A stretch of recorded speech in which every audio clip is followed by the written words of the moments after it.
السلام علیکم۔ آج منگل ہے، اکتوبر کی 18 تاریخ۔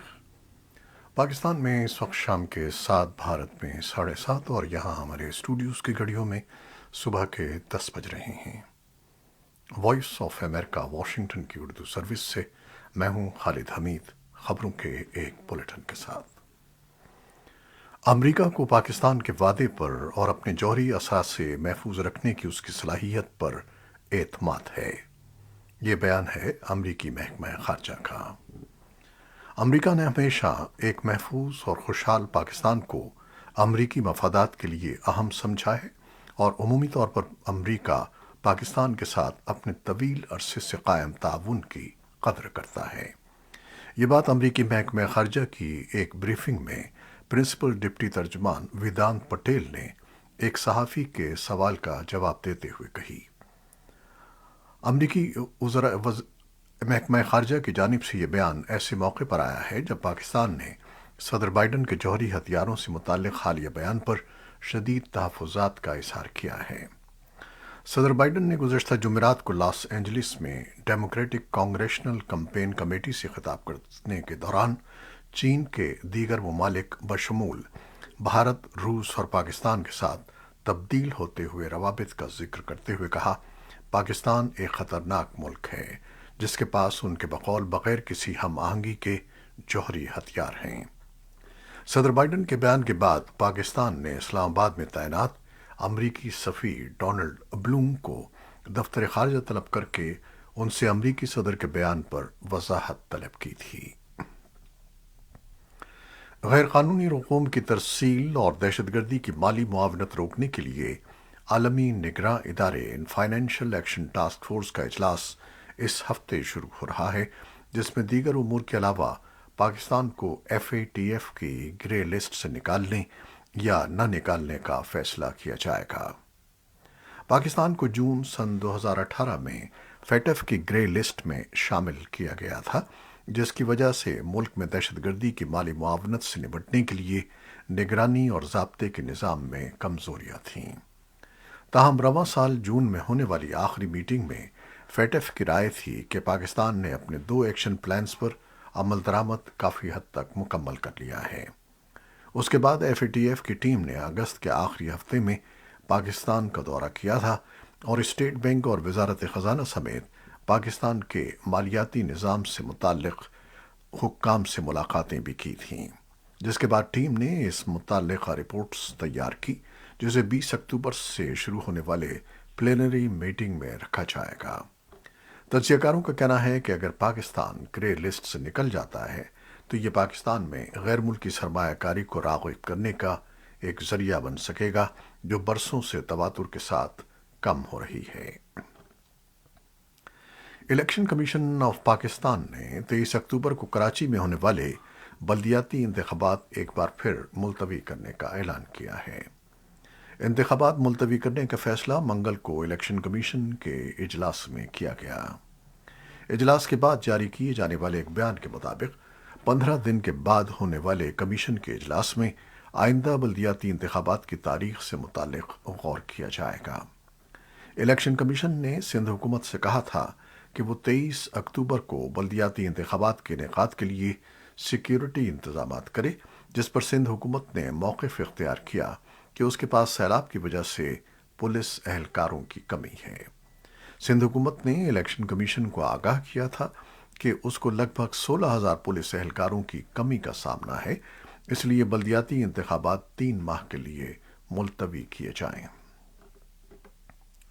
پاکستان تحریک انصاف کے چیئرمین عمران خان کے 16 اکتوبر کے ضمنی انتخابات میں خیبر پختونخوا کی تینوں نشستوں سے کامیابی سے وقتی طور پر پارٹی کو درپیش مشکلات اور اندرونی اختلافات تو ختم ہو گئے ہیں، مگر اس سے صوبائی حکومت کی وفاق کے ساتھ مہاذرائی میں مزید شدت آنے کے خدشات بھی پیدا ہو گئے ہیں۔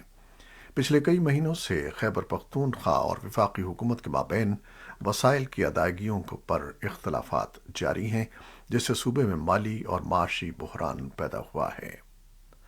پاکستان تحریک انصاف خیبر پختونخوا کے صوبائی ترجمان اور ممبر صوبائی اسمبلی ظاہر شاہ تورو نے 16 اکتوبر کو ہونے والے ضمنی انتخابات میں تحریک انصاف کے چیئرمین عمران خان کی تاریخی فتح کو حقیقی آزادی کی فتح قرار دیتے ہوئے پارٹی میں اندرونی اختلافات کے بارے میں تاثر کو رد کرتے ہوئے کہا کہ صوبائی اور مرکزی سطح کے عہدیداروں سے لے کر عام کارکن تک تمام عمران خان کی قیادت میں متحد ہیں۔ وائس آف امریکہ کے ساتھ ٹیلی فون پر باتیں کرتے ہوئے ظاہر شاہ تورو نے کہا کہ ضمنی انتخابات میں صوبائی قیادت کے حکمت عملی کے مطابق انتخابی مہم کے بہتر نتائج آئے ہیں۔ پاکستان کی سپریم کورٹ نے شاہ زیب قتل کیس کے مرکزی ملزم شاہ رخ جتوئی کو بری کر دیا ہے۔ کیس کی سماعت جسٹس اعجاز الحسن کی سربراہی میں 3 رکنی بینچ نے کی۔ 3 رکنی بینچ نے شاہ زیب قتل کے دیگر ملزمان کو بھی بری کر دیا ہے۔ ملزم شاہ رخ جتوئی کے وکیل لطیف کھوسا نے سپریم کورٹ کو آگاہ کیا کہ فریقین کا پہلے ہی راضی نامہ ہو چکا ہے۔ انہوں نے مزید کہا کہ ملزمان کا دہشت پھیلانے کا کوئی ارادہ نہیں تھا، لیکن قتل کے واقعے کو دہشت گردی کا رنگ دیا گیا۔ لطیف کھوسا کے مطابق دہشت گردی کے حوالے سے سپریم کورٹ کا فیصلہ واضح ہے۔ کابل یونیورسٹی کیمپس کے سامنے افغان طالبات اور خواتین کارکنوں کے ایک بڑے گروپ نے منگل کی صبح یونیورسٹی کے ہاسٹل سے طالبات کو نکالے جانے کے خلاف احتجاج کیا اور نعرے لگائے۔ اطلاعات کے مطابق طالبان کی وزارت اعلیٰ تعلیم نے گزشتہ چند دنوں میں کم از کم 40 طالبات کو کابل یونیورسٹی کے ہاسٹل سے نکال دیا ہے۔ مظاہرین میں شامل الیلیا عباسیم نے وائس آف امریکہ کو بتایا کہ ان کا احتجاج کابل یونیورسٹی کے ہاسٹل سے تقریباً 55 طالبات کو نکالے جانے کے خلاف تھا۔ انہوں نے کہا کہ ان طلباء نے کاج تعلیمی مرکز پر حملے کی مذمت کے لیے احتجاج میں شرکت کی تھی۔ کابل میں کاج تعلیمی مرکز پر حملے کے بعد کابل اور کئی دیگر صوبوں میں خواتین کے احتجاج کے بعد کابل میں پہلی بار بڑی تعداد میں خواتین کارکنان احتجاج کر رہی ہیں۔ کابل میں خواتین کے احتجاج پر طالبان کی وزارت اعلیٰ تعلیم نے تاحال کوئی رد عمل ظاہر نہیں کیا ہے۔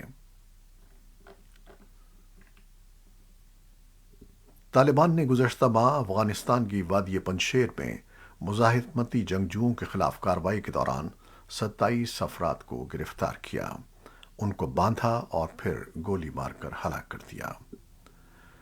اس سے پہلے گروپ کی جانب سے کیے گئے دعووں کی تردید ہوئی کہ یہ لوگ جنگ میں مارے گئے تھے۔ بھارت کی سب سے قدیم اور 137 سال پرانی سیاسی جماعت کانگریس پارٹی اس وقت ایک تاریخی مرحلے سے گزر رہی ہے۔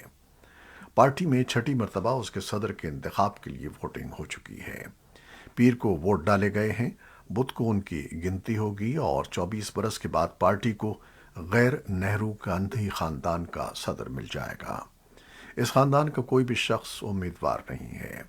جن 2 امیدواروں کے درمیان مقابلہ ہے وہ ہیں سینئر رہنما ملک ارجن کھرگے اور ششی تھرور۔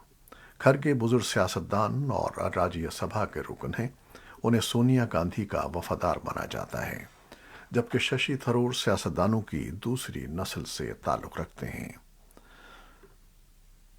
مبصرین کے مطابق اس انتخاب کی بڑی اہمیت ہے، اس کے اثرات نہ صرف کانگریس کی بلکہ ملک کی سیاست پر بھی مرتب ہوں گے۔ خود کانگریس پارٹی کے سینئر رہنماؤں کا بھی خیال ہے کہ اس انتخاب کا پارٹی کی سیاست پر گہرا اثر پڑے گا۔ روسی افواج نے منگل کو یوکرین کے متعدد شہروں پر فضائی حملے کیے ہیں، جن میں توانائی کی تنصیبات بھی شامل ہیں۔ صدر ولادیمیر زیلنسکی کے دفتر کے نائب سربراہ کیریلو تیموشینکو نے کہا کہ 3 حملے کیف میں بجلی کی فراہمی کی تنصیب پر ہوئے ہیں۔ کیف کے میئر ویٹالی کلٹسکو نے کہا کہ دارالحکومت کے شمالی حصے میں دھماکوں کی اطلاع ملی ہے، جہاں بنیادی ڈھانچے کی اہم سہولت کو نشانہ بنایا گیا تھا۔ یوکرین کے صدر ولادیمیر زیلنسکی نے کہا کہ روس یوکرین کی توانائی اور اہم انفراسٹرکچر کو نشانہ بنا رہا ہے، جسے اس نے روسی دہشت گردانہ حملے کہا۔ 10 اکتوبر سے یوکرین کے 30% پاور اسٹیشن تباہ ہو چکے ہیں، جس کی وجہ سے پورے ملک میں بڑے پیمانے پر بلیک آؤٹ ہو گیا ہے۔ برطانیہ کی وزارت دفاع نے منگل کو کہا کہ روس نے ڈرون حملوں کے علاوہ گزشتہ ہفتے کروز میزائلوں کا استعمال کرتے ہوئے یوکرین بھر میں اہداف کے خلاف طویل فاصلے تک مار کرنے والے حملوں میں تیزی پیدا کی ہے۔ وائٹ ہاؤس کی پریس سیکرٹری کیرین ژان پیئر نے پیر کو صحافیوں کو بتایا کہ ڈرون حملے روسی صدر ولادیمیر پوٹن کی بربریت کو ظاہر کرنے کے لیے جاری ہیں۔ انہوں نے کہا کہ امریکہ روس کو اس کے جنگی جرائم کا جواب دہ ٹھہرائے گا۔ اقوام متحدہ کے ترجمان اسٹیفان دوجارک کے مطابق اقوام متحدہ کے secretary general Antonio Guterres Ukraine کے شہروں اور قصبوں کے خلاف مسلسل میزائل اور ڈرون حملوں سے پریشان ہیں۔ گوتریس نے حملوں کو فوری طور پر بند کرنے اور فوری طور پر کشیدگی میں کمی کا مطالبہ کیا ہے۔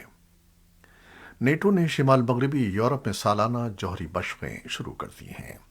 نیٹو نے شمال مغربی یورپ میں اپنی ایک عرصے سے منصوبہ کی گئی سالانہ جوہری مشقیں پیر کے روز شروع کر دیں، جبکہ یوکرین میں جنگ اور صدر ولادیمیر پوٹن کی جانب سے روسی علاقے کے دفاع کے لیے کسی بھی طریقے کے استعمال کی دھمکیوں سے کشیدگیوں میں اضافہ ہو رہا ہے۔ بیشتر جنگی مشقیں روس کی سرحدوں سے کم از کم 1000 کلومیٹر کے فاصلے پر ہوں گی۔ امریکہ کے طویل فاصلے پر مار کرنے والے B-52 بمبار طیارے بھی ان مشقوں میں حصہ لیں گے۔ امریکہ نے پیر کے روز کہا کہ ایران روس کو ڈرون فراہم کر کے اقوام متحدہ کے سلامتی کونسل کی ایک قرارداد کی خلاف ورزی کر رہا ہے۔ امریکی محکمہ خارجہ کے نائب ترجمان ویدانت پٹیل نے نامہ نگاروں کو بتایا کہ آج صبح ہمارے فرانسیسی اور برطانوی اتحادیوں نے عوامی طور پر یہ اندازہ پیش کیا کہ ایران کی جانب سے روس کو UAVs کی فراہمی اقوام متحدہ کی قرارداد 2231 کی خلاف ورزی ہے اور یہ وہ چیز ہے جس پر ہم اتفاق کرتے ہیں۔ وائٹ ہاؤس کی پریس سیکرٹری نے پیر کے روز نامہ نگاروں کو بتایا کہ ایرانیوں نے اس کے بارے میں سچ نہیں بھولا ہے اور وہ یوکرین میں استعمال کے لیے روس کو ہتھیاروں کی فراہمی سے انکار کرتے ہیں۔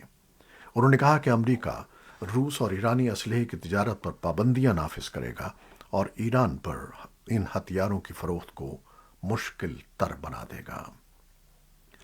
انسانی حقوق کی 40 سے زائد تنظیموں نے اقوام متحدہ کی انسانی حقوق کونسل سے مطالبہ کیا ہے کہ وہ مظاہرین کے خلاف ایرانی حکومت کے کریک ڈاؤن پر تبادلہ خیال کے لیے ایک ہنگامی اجلاس بلائے۔ پیر کو جاری ہونے والے بیان میں 22 سالہ مہسا امینی کی ہلاکت کے رد عمل میں ملک گیر احتجاج کو دبانے کے لیے اسلامی جمہوریہ کی جانب سے وحشیانہ کارروائی پر تشویش کا اظہار کیا گیا۔ ایمنسٹی انٹرنیشنل اور ہیومن رائٹس واچ سمیت یہ گروپ UNHCR پر زور دے رہے ہیں کہ وہ تفتیش، رپورٹنگ اور جواب دہی کے فرائض کے ساتھ ایک آزاد ادارہ قائم کرے۔ یہ تین خبریں جو فیس بک لائیو پر ہم نے آپ کے لیے پیش کی۔ ہماری ویب سائٹ، یوٹیوب اور پوڈ کاسٹ پر یہ بلیٹن آپ کے لیے پوسٹ کر دیا جاتا ہے۔ آپ ہمارے بلیٹن کو شیئر کرتے ہیں اور اپنے کمنٹس میں اپنی محبتوں اور دعاؤں کا اظہار کرتے ہیں، جس کے لیے ہم آپ کے بے حد ممنون ہیں۔ آپ اپنی ان کوششوں کو جاری رکھیے گا۔ نیوز ایڈیٹر بہجت جیلانی کے ساتھ خالد حمید کو اب اجازت دیجیے گا۔ اللہ حافظ۔